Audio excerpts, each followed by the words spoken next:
Bonjour, Africa. We are midway into week 6 of 2019, and the action doesn't stop. It just gets better. It's been a very busy sporting week. New England Patriots beat the Los Angeles Rams 13-3 in the Super Bowl this past Sunday. Liverpool are feeling the heat in the Premiership as they shattered to a draw against mid-table West Ham United. And the South African cricket team have enjoyed a very successful summer against Pakistan. Now back to tonight. It's a warm Zimbabwe welcome to Lady Zihlo.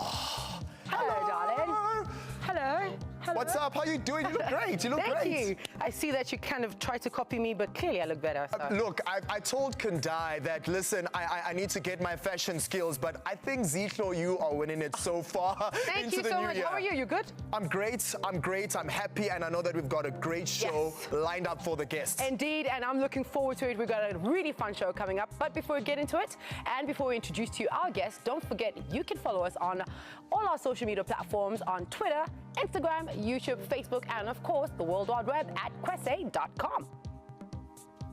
All right, it's time to intro our guest tonight. We are staying on two wheels and what has become somewhat of a theme over the last few weeks, motorbikes and motocross. Yes. It's a father and son combination all the way from Cape Town, South Africa. It's a hashtag welcome to Graham and Tristan Hedgcock. Oh yes, I forgot to do that. Welcome. This is beautiful. Yes. This is just great. It's great to have you guys. Thanks very much. Great, Hey. Welcome, guys. great to be here. Wow, Tristan, 12 years old, right? Yeah. And you're involved in motocross, motorbiking, right? More towards enduro cross country. Oh my God, I love how he corrected me with that, because I said motocross and Get it right, Arthur. right? Oh, this is lovely. So Graham, let's start off with you. Racing and especially enduro riding has been a part of your life for so many years. Where did it all start?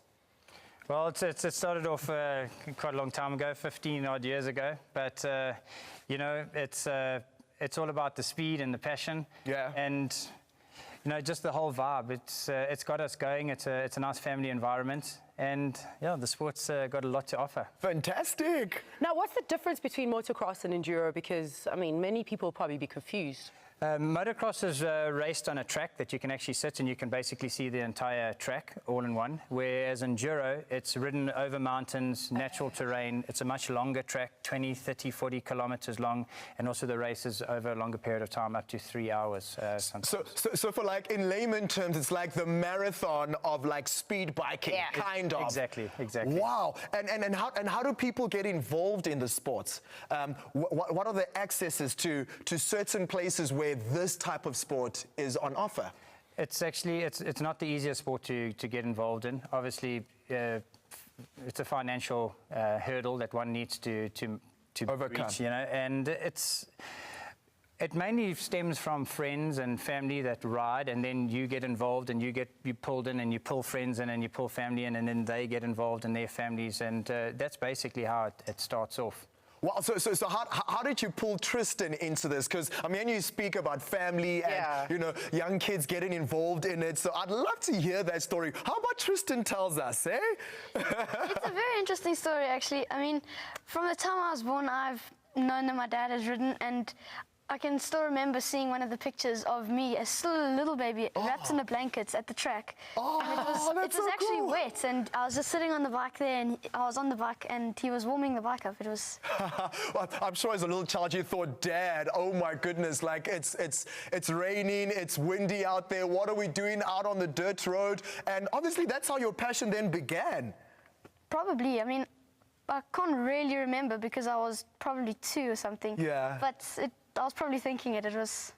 All right, and what made it so different to, I mean, your other friends possibly grew up, you know, getting involved with football, rugby, cricket, athletics perhaps. Yeah. Why did enduro sport take you?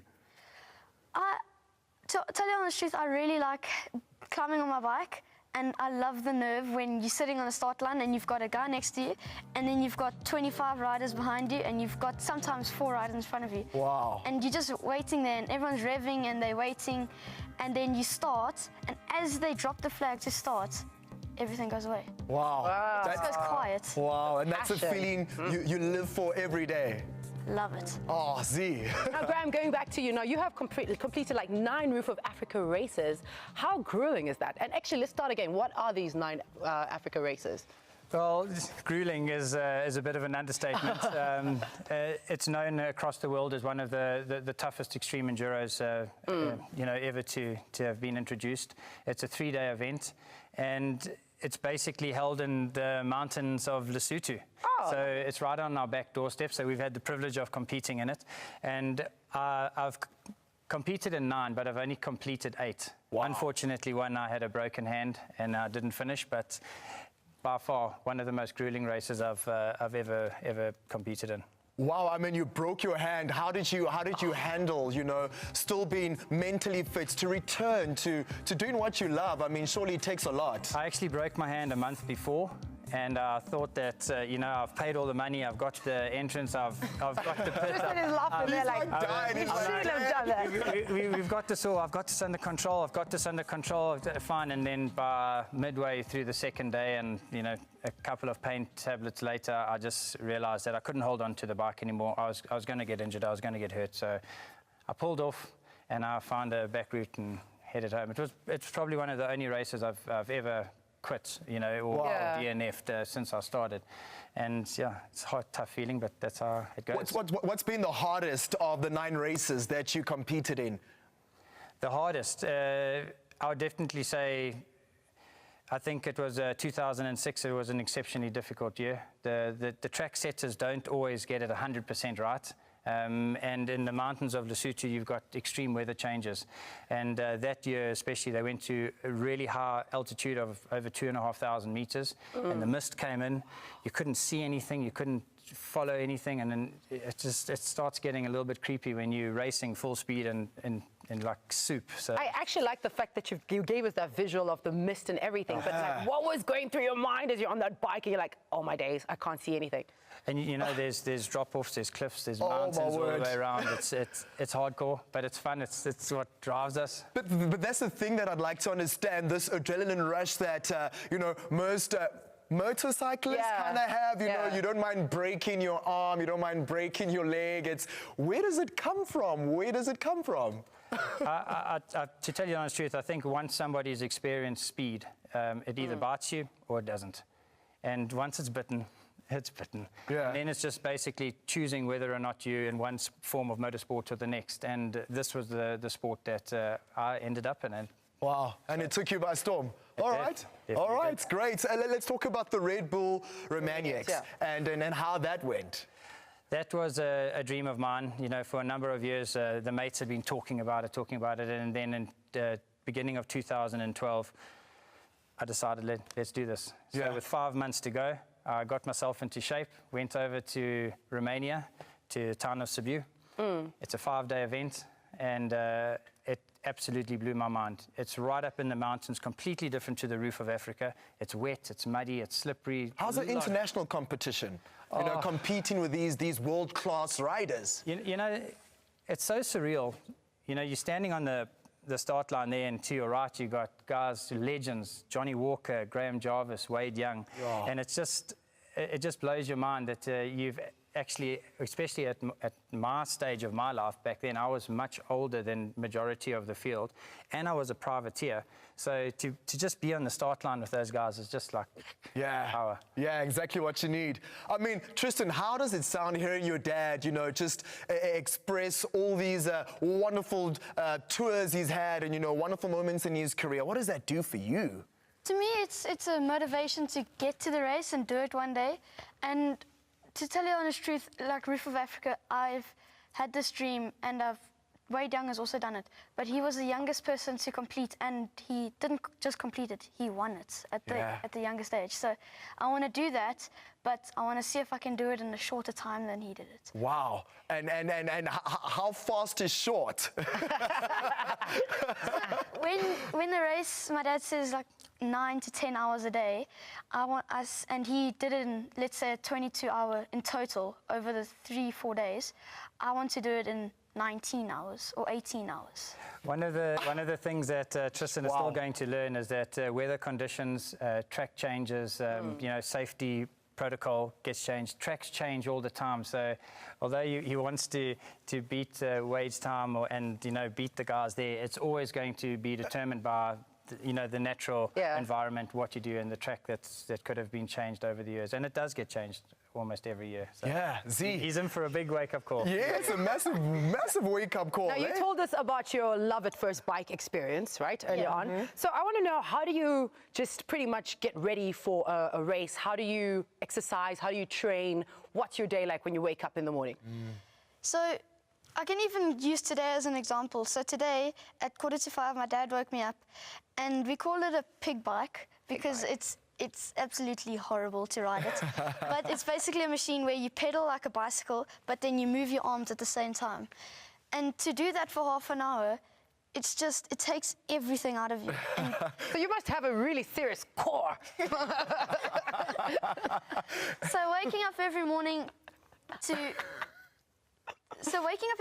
to like go to train, and then it's a big motivation to going towards the races, and then knowing that I've prepared for the races and I'm ready to go tackle a race. Tristan's days are really long, eh? Yeah, yeah, we can hear. Straight from there, he's got to go to school. From school, he's going to... So you got to mix it up and just make sure it's working. But the dedication, I haven't seen dedication like this young man has for a long, long time. Wow, I mean, it must be difficult being dad, mentor, coach, trainer, all at the same time. It's actually, I really enjoy working and training junior riders, not just Tristan. I have been very fortunate, though, that, Tristan is an exceptional rider. And, the work and effort that you put in is definitely offset by how proud I am. But he works hard and he makes me happy, so it's good. Yeah, yeah. Fantastic. Now we're moving over from our adventuring duo, who will still be with us till the end of the show. But right now, it is time for Felicia Endersby and her take on what is happening in the world of social media.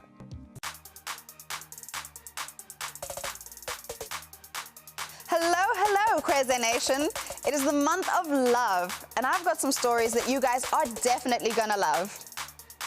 So, Real Madrid aren't the only ones eyeing out Benfica wonder kid João Felix, who's now dubbed the new Cristiano Ronaldo. I mean, we've all heard that before. The 19-year-old has become one of the hottest prospects in Portuguese football over the past 12 months, since breaking into the Benfica first team. The gifted winger has netted 8 goals and registered 3 assists in just 12 starts across all competitions. Nicknamed the Hurricane Felix, the teenager is one of the youngest scorers in the Lisbon derby. Lakers' 42-point loss to Pacers is the worst so far of LeBron's career. LA is now 7-13 in its past 20 games, playing 18 of those without James, as he dealt with a left groin strain. Free-falling from 4th place to 10th in the Western Conference standings since Christmas Day. And all this with just 2 days left before Thursday's NBA trade deadline. But the crowd at Bankers Life Fieldhouse offered a loud reminder of what's at stake this week, chanting, "LeBron's gonna trade you."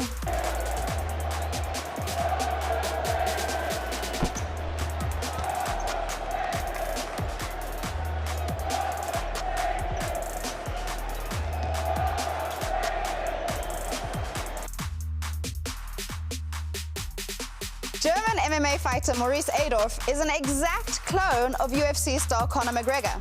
And yes, it's very weird. The strut, the entrance, the warm-up, the strikes, literally all of it. Maurice has modeled his entire life after Conor McGregor. Even his striking is super similar to McGregor's. It helps that he's a lefty. It will be interesting, though, to see what kind of name he can make for himself with this gimmick. But we don't really expect to see McGregor versus Adolf anytime soon. Keep sending in your pics and comments, and I'll feature them on one of our coming segments. See you next week.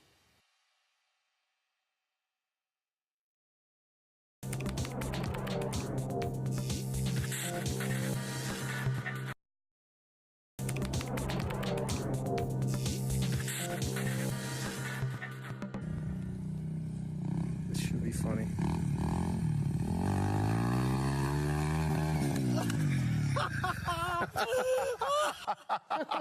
I tell you what, that just put the perfect mood in the studio. Because Right. that's exactly right. Like on that little I motorcycle. feel like that would be you and me if we were to try that. Yeah, but I feel like we're not I'll gonna do beat you that. though. Hey, like I Yeah, feel like. you'd beat me to fall down first. Right, now last Saturday, Hugo Batika got to experience all the action and adrenaline of the Monster Energy LW Mag King of the Whip competition. Whew. Let's see what Hugo and the team got up to.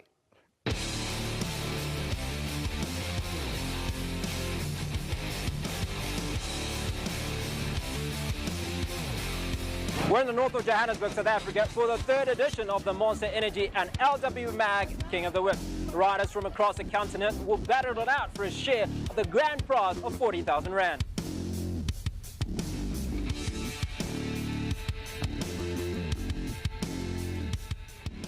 There's so much in the process. I mean, from the first one, just putting it together, it's almost like an experiment. And with it going off so big, the second and third obviously came a little bit easier in terms of making sure it happens. But there's different stretches in each event, obviously trying to make it bigger and better for each one. So yeah, number 3 now, and turned out looking good. Yeah, obviously I was going to say that the fans are a big part of it. Yeah. You're happy with the numbers that you've got here? No, for sure. I mean, we try to make it as accessible as possible for the fans. It's good for the riders, good for the fans. It's free entry. People can come look, have a good time, get to experience like a Monster Energy experience, watch the riders riding, see some of the biggest tricks in South Africa. So, you know. You're the defending champion. Are you ready to keep it round? Yeah, man, definitely. We've had an awesome few rounds so far. You had Josh on your guys' show the other day, and he's about to go up now. So super keen to see what he's got. So we've got a couple of other boys, Mike Royston and Nick DeVitt from Jungle Rush FMX as well. And yeah, I can't wait to see them perform, and I'm amped to hit it up in round 4. Obviously, I've been training the last few weeks trying to get ready for this event. It's a little bit different here, as this is a step-down feature, so we have a little bit more hang time. So yeah, hopefully I can hang out the tracks a little bit bigger and longer than usual. Then yeah, we'll just see how it goes. I'm going to have a lot of different tracks as well as a couple of different flip variations. So yeah, just keep an eye out and you're going to check it out. I feel awesome, man. This is such a cool event. It pretty much links up the freestyle motocross riders and the motocross riders out here sharing the biggest whips, trying to see who can throw the biggest ones. So, man, this is an awesome event going on here. I've been lucky enough to be practicing with some of the best freestyle riders in the country at the Jungle Rush compound. So I've had practice prior to this event. I think the chances are 50-50. It depends on what you're doing, how you crash, you know. So you can't really say. So I'm looking forward to making my international debut in the USA.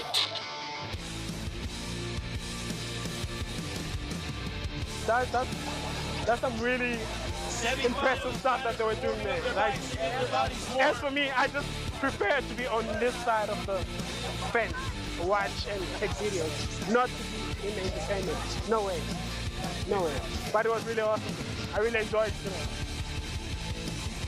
I've been a fan of motocross and bikes all my life since a little kid, so yeah, this is my kind of scene, my environment, and I'm at home here. So yeah, this is definitely something that it is like a cult following, and people are just starting to join it and really enjoy it more and more. So it's good to see that. It's a real family event, I think. You know, the kids must get into it. You know, got to teach the future generations to love bikes as much as we do, and yeah, it's good to have people get involved and like the sport. Yeah, those guys are on top of their game. They are the guys to beat. I think tonight they are both really on form, and I think it's going to be hard to beat them. They are the men to beat. Last year, 2018, Jalen Golden won it. Can you do it again?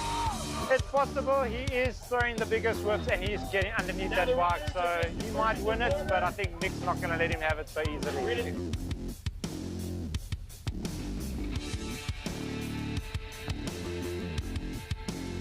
So let's tell us, it's been absolutely exciting for us to watch and view. Oh, it's amazing. This is my second year being here. I've enjoyed it so much. We've seen like the guys literally, they just get better and better. I'm so amazed. Such a fun group.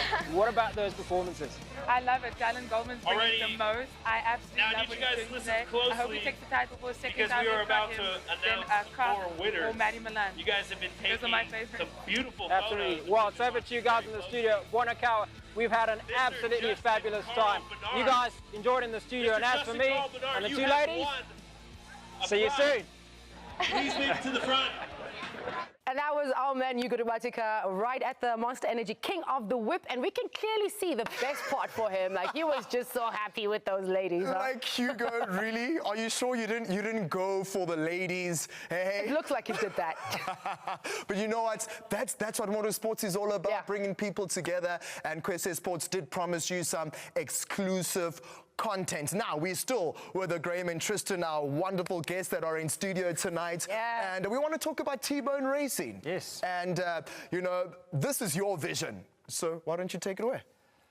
A couple of years ago, I noticed a big gap in the age groups of riders. So you had your senior category, and then from about the age of 17 down to 10, there was a big void of riders. And I was very worried about the future of the sport and the feeder system that was being generated in this country, or the lack of feeder system. So I came up with the T-Bone Racing dream, should I say. We created a club. We then created junior enduro racing, and we got close to 100 riders in the junior class on some of the races, and those riders are now feeding the system and starting to move through. And you know, I've realized my dream. Wow. That's really... You know, we focused a lot on development riders as well. We took a portion of the entries, and we tried to bring a little bit of a development push through the system as well. But as you know, in this day and age, everything takes money, big money, this sport especially. So if our dream to bring a development team into the country and actually push it hard, you know, obviously we're going to need some backup, some partners involved to take us to the next level. Speaking about partners and backup, you know, it's reading my mind. sponsors and having people really join you on board.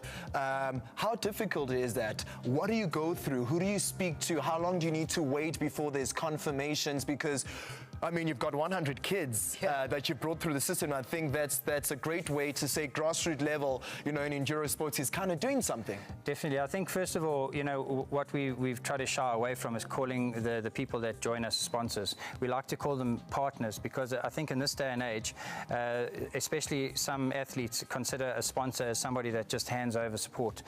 As an event, as an organization, we have tried to grow a thinking where whoever the rider is or the event is, they need to reciprocate and give back to the people that are sponsoring. So, for example, you know, Motel and KTM Cape Town and the guys that have been on board, and Leet, that have really been on board from the beginning.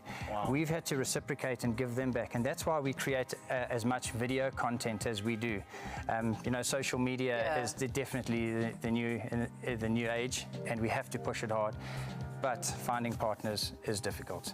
It is really difficult. Yeah. Tristan, you've got sponsors already. We can see that you're already wearing your garb and everything, so congrats on that. But, like, does it take away the joy, the natural vibe that you get when you're riding, when you know you have a sponsor that you have to make sure that you're meeting the terms? To tell you the honest truth, no. It motivates me in a way to do as best as I can at all times. So, as I was talking about earlier, the training that I do in the morning. So then if Dad comes through and he says I'm slacking a little bit, he goes, what will Motel think? You lie. Are you sure you're 12 years old? Are you sure you're 12? Because his mind frame is like grown up. Right? I don't think you're 12. No, he's not 12. Oh my goodness, I love this relationship that you have with your son. I mean, Tristan, you're a junior motor power sports brand ambassador. Added pressure or an incentive to ride? Back to what we were saying, it's more of a goal to achieve, to get better and better, to make them happy, but still enjoy what I'm doing. All right, well, I love that. Well, let's have a look at Tristan's clip on Motel. Hi, I'm Tristan Hedgcock. I race for the KTM Cape Town team. I race 85cc in the junior enduro classes. It's very important for me to be a Motel Power Sports ambassador. Reason being is because it's such a big worldwide brand. It's really awesome to be a part of the family. I hope to one day race overseas and maybe even be under the Motel banner.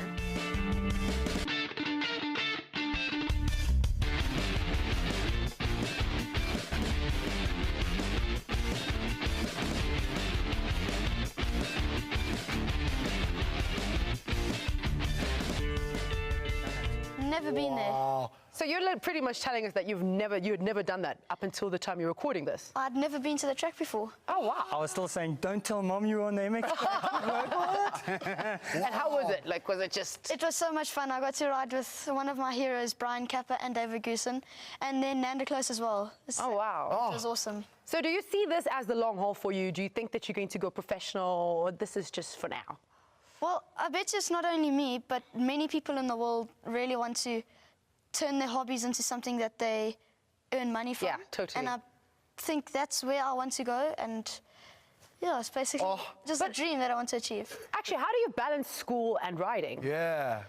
Well, I've been lucky enough to have Tableview Primary backing me quite a lot. My teacher and the HOD of the grade have given up every single break this year and an hour after school to help me get ahead, because while I'm gone in America, I'm going to be missing the assessment week.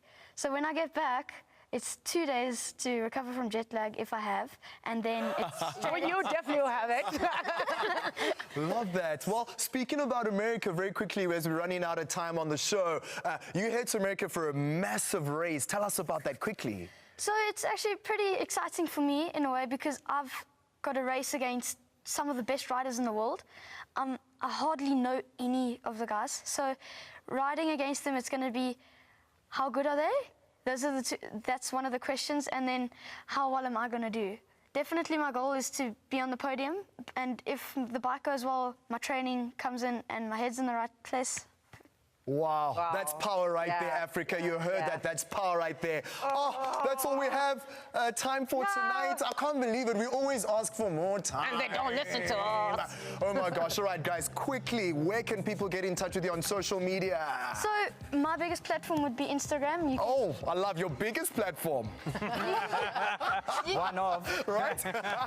You can go follow me at Tristan Hedgcock, and then that's where I'll be documenting my trip. And oh, love that. give me a follow and you'll see all about it. Oh, that's great. Graham? Here we go. Yeah. Hey, Z. Oh, man. I think I'm your biggest fans right now, guys. I'm like, yes, winners right here. Yeah. Well, Africa, I don't know what to say, but as the saying goes, à toute l'Afrique qui nous suit, à la prochaine. Bye-bye. Yes, bye-bye. Yeah, Oh, guys. You simply never